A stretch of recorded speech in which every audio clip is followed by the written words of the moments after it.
भावा, BCA नंतर MCA अजिबात करू नको.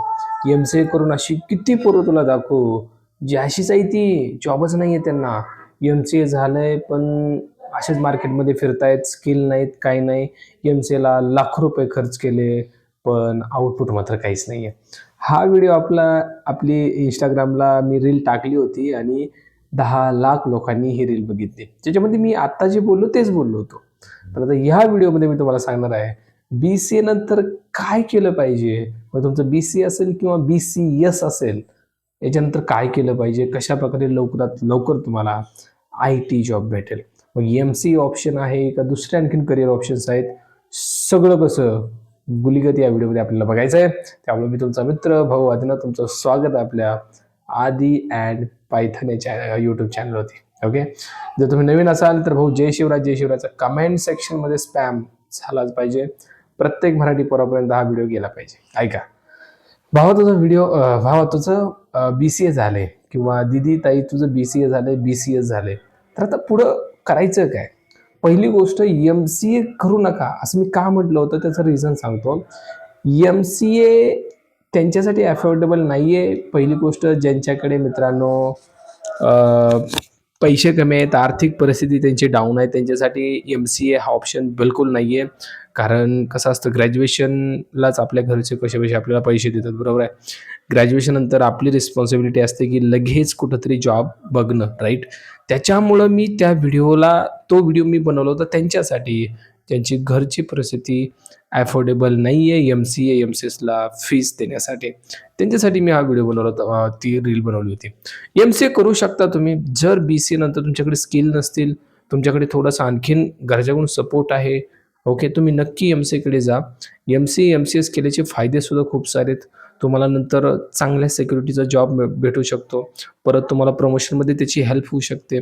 तुमचं इन्क्रिमेंट वाढू शकतं आणि जॉब ऑपॉर्च्युनिटीसुद्धा तुम्हाला जास्त भेटतात, जर तुमचं पोस्ट ग्रॅज्युएशन असेल तर.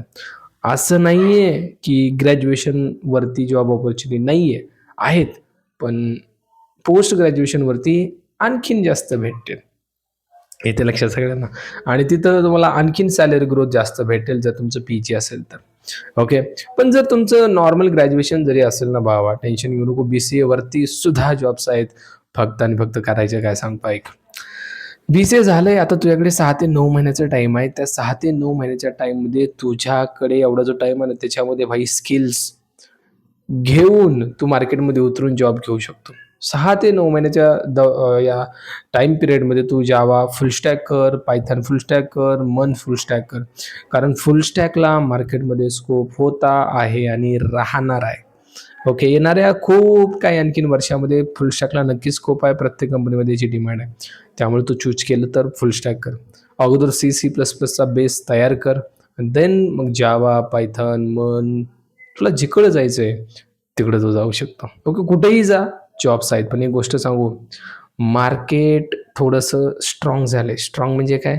मार्केटमध्ये त्याला जॉब आहे ज्याच्याकडे खरंच स्ट्रॉंग स्किल्स आहेत. आजच मी व्हिडिओ बनवला होता. 2 तासाचा जॉब आहे, त्यासाठी माझं स्किल सेट चांगला पाहिजे. काही जण म्हणले, "सर हा फ्रेशरला नाही आहे जॉब." तर मी त्यांना विचारलं, ते म्हणले, "फ्रेशरला सुद्धा आहे, पण fresher should be like capable." Fresher capable पाहिजे. फ्रेशरने प्रोजेक्ट्स केलेले पाहिजे दुनियाभराचे, चांगले स्ट्रॉंग प्रोजेक्ट्स त्याचे पाहिजे. मग आम्ही त्याला ही अपॉर्च्युनिटी देऊ शकतो. कारण फ्रेशरला ते प्रॉब्लेम सॉल्व्ह तर करता आले पाहिजे, राईट. सो फ्रेशरला माझी विनंती आहे, इंटर्नशिप करा, फ्रीमध्ये प्रोजेक्टवरती काम करा, समजून घ्या रिअल टाईम वर्किंगला. देन ओनली तुम्हाला स्कोप भेटणार आहे. ओके, त्यामुळं भाऊ तू 6 महिन्याच्या कालावधीमध्ये फुल स्टॅकवरती फोकस कर. फुल स्टॅकला डिमांड भाऊ आहे. जर कोडिंगमध्ये इंटरेस्ट नसेल तर मित्रा, तू पायथन सारखी प्रोग्रामिंग लँग्वेज चूज करू शकतो, जी खूप सोपी आहे. पायथन सारखी प्रोग्रामिंग लँग्वेज चूज कर. त्याच्यामध्ये तू एक्सेल शिक, ॲडव्हान्स एक्सेल शिक, पॉवर BI सारखे टूल्स त्याच्यामध्ये तू शिकून घे, SQL शिकून घे. डेटा ॲनालिस्ट सारख्या फील्डमध्ये तू जाऊ शकतो. जर तुला सिक्युरिटी फील्डमध्ये जायचं असेल तर you can go with the cyber security as well. Okay, cyber सिक्युरिटीचं सुद्धा वातावरण तापलेलं आहे. जॉब्स खूप सारे अवेलेबल आहेत. डेटा ॲनालिस्ट असेल, सायबर सिक्युरिटी असेल, क्लाउड कम्प्युटिंगमध्ये सुद्धा जॉब्स खूप सारे आहेत. क्लाउड इंजिनियर आपण त्याला म्हणतो. तुला त्याच्यामध्ये जायचं आहे, तिथे सुद्धा तू जाऊ शकतो.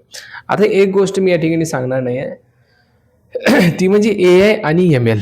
ओके. त्याच्याबद्दल मी थोडंसं पुढं बोलतो. पण त्याच्या आधी if you want to go with the UI and UX, okay, UI-UX engineer, साठी सुद्धा मित्रांनो मार्केटमध्ये खूप साऱ्या जॉब्स अवेलेबल आहेत. तुम्ही तिकडे सुद्धा जाऊ शकता. ओके. या सगळ्यांचा रोडमॅप आपल्या याच चॅनलवरती येणार आहे. तुम्हाला फक्त फॉलो करून, सबस्क्राईब करून आपल्याला ठेवायचं आहे. जसा रोडमॅप येईल तशी तुम्हाला नोटिफिकेशन येईल, आला बाबा रोडमॅप. जे तुम्हाला पाहिजे त्याचा रोडमॅप भेटेल.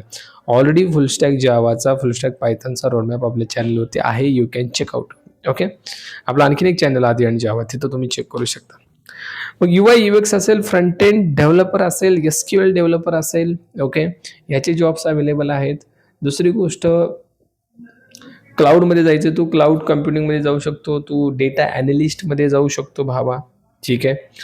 डेटा ॲनालिस्ट, क्लाउड कम्प्युटिंग, फुल स्टॅक डेव्हलपमेंट आणि UI-UX. ओके, ही 4 ऑप्शन तुझ्याकडे झाले.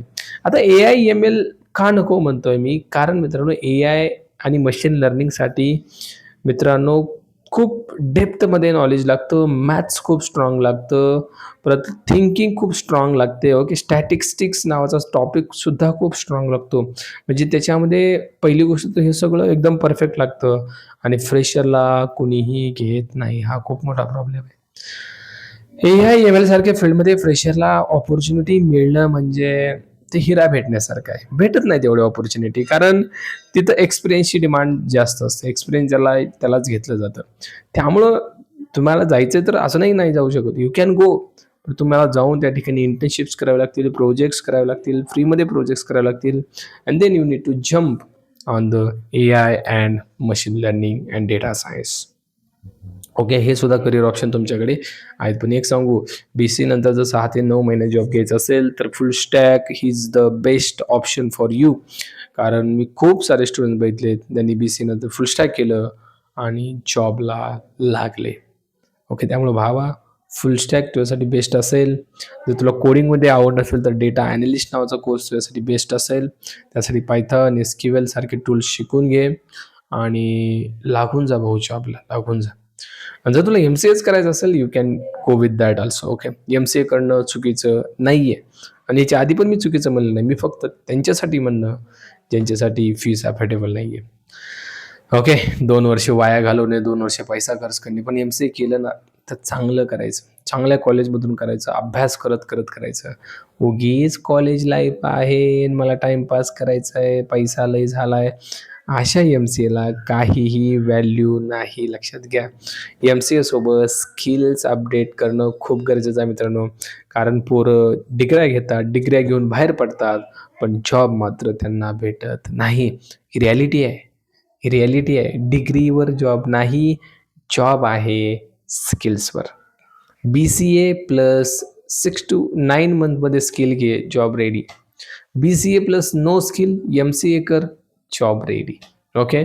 तर हे तुला फॉलो करायचं आहे. कुठली फील्ड निवडायची तुला मी सगळ्या गोष्टी सांगितल्यात. आणखीन काही तुझे डाऊट्स असतील, कमेंट सेक्शन खाली कमेंटमध्ये आणखीन तुमचे करिअर ऑप्शन्स तुम्हाला जे करायचे ते टाका. प्रत्येक कमेंटला रिप्लाय देण्याचा प्रयत्न तुमचा भाऊ करणार आहे. हा व्हिडिओ कसा वाटला मला कमेंट सेक्शनमध्ये सांगा आणि तुमच्या मित्राला पण शेअर करा. जो BCS नंतर करिअर काय चूज करायचं प्रश्न पडला त्याला. जय जिजाऊ, जय शिवराय.